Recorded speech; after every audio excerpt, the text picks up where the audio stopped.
But we have to pass the bill so that you can find out what is in it. You have to, in a sense, it's required of everybody, 18 to 25, 3 months. We cannot continue to rely only on our military in order to achieve the national security objectives that we've set. We've got to have a civilian national security force that's just as powerful, just as strong, just as well funded.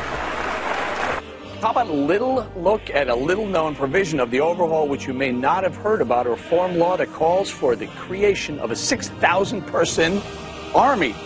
Joining us now with more on the Ready Reserve is senior Fox News judicial analyst Judge Andrew Napolitano. 6,000-person army, constitutional?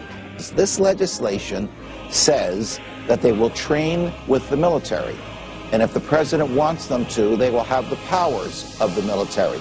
This also lets the president take National Guard away from governors when there is no wartime. Right now, there must be a war for the president to take the National Guard away from governors against the will of the governors.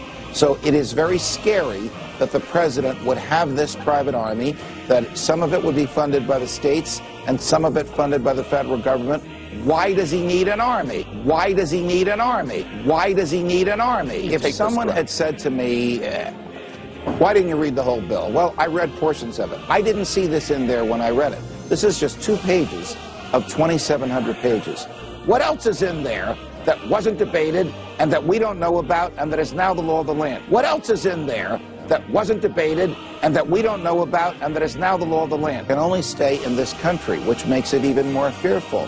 Because right now, the United States military may not be used by the president for any purpose in this country. But this group of 6,000 people, or however big it gets, can be used by the president for domestic purposes. Why do doctors need to have uniforms and guns? There's a 6,000-person army or 60,000-person army that may be at the disposal of the president to use however way he... Is it defined how these people can be used? No. In fact, the language is intentionally vague, and there's terminology in there with which we're unfamiliar, like reserve corps and regular reserve. These are phrases that are flexible. Regular reserve could refer to the National Guard. It could refer to something that we don't know what it means. But the concept of a domestic military, which the president once called for before he was the president of the United States. He said to help the government help the people. Hey, I'm from the government. I'm here to help you. The 9 most dangerous words in the English language, according to President Reagan. Who knows what they'll do with it? Why do they need a military like this? I'll tell you something else that's a little kinky. The Constitution prohibits funding the military for more than 2 years at a time. This thing is funded for 4 years. So, and Judge, you just mentioned this particular clause in the legislation. You know how much debate there was on this clause?